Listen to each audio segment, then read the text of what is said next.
साम्राज्य न्यूज, सामान्यांचा असामान्य आवाज।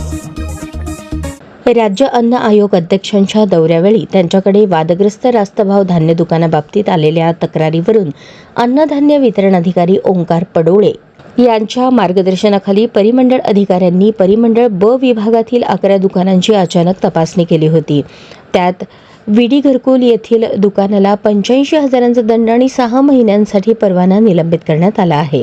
परिमंडळ पथकाने तपासणी केलेल्या 11 दुकानांपैकी जुना घरकुल जवळील गांधीनगर येथील साधना सर्वग्राहक व्यवसाय संस्था ब 34 या दुकानात दोष आढळून आले। दुकानात जागा अपुरी असणे, दर्शनी भागात बोर्ड नसणे, दफ्तर अद्ययावत नसणे तसेच गहू 9.56 तर तांदूळ 14.35 इतकी धान्य तफावत आढळल्याने शासकीय दराप्रमाणे धान्याची होणारी 85,554 इतक्या किमतीचा दंड आकारण्यात आला।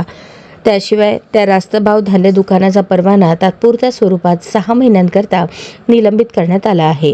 राज्य शासनाच्या वतीने गोरगरीब महिलांसाठी वाटप करण्यात येणाऱ्या मोफत साड्यांची परस्पर विल्हेवाट लावण्याचा सावळा गोंधळ परिमंडळ विभागात घडत असल्याचे माध्यमातून झळकताच अन्नधान्य वितरण अधिकारी ओंकार पडोळे यांनी ॲक्शन मोडवर येत भरारी पथकाची नेमणूक केली।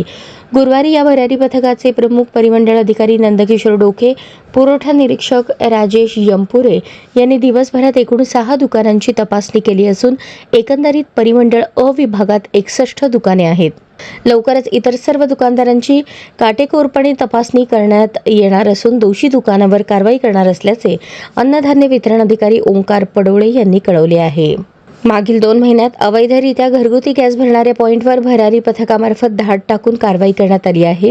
पुरवठा क्षेत्रात शासकीय योजनांची मोहीम प्रभावीपणे राबवत दोषी रास्तभाव धान्य दुकान व अवैधरित्या गॅस पॉईंटवर बेधडक कारवाई करणाऱ्या अन्नधान्य वितरण अधिकारी आता परिमंडळ ब विभागात सावळा गोंधळ घालणाऱ्या रास्तभाव धान्य दुकानांवर कारवाई करणार का, असा सवाल नागरिकांमधून उपस्थित केला जात आहे।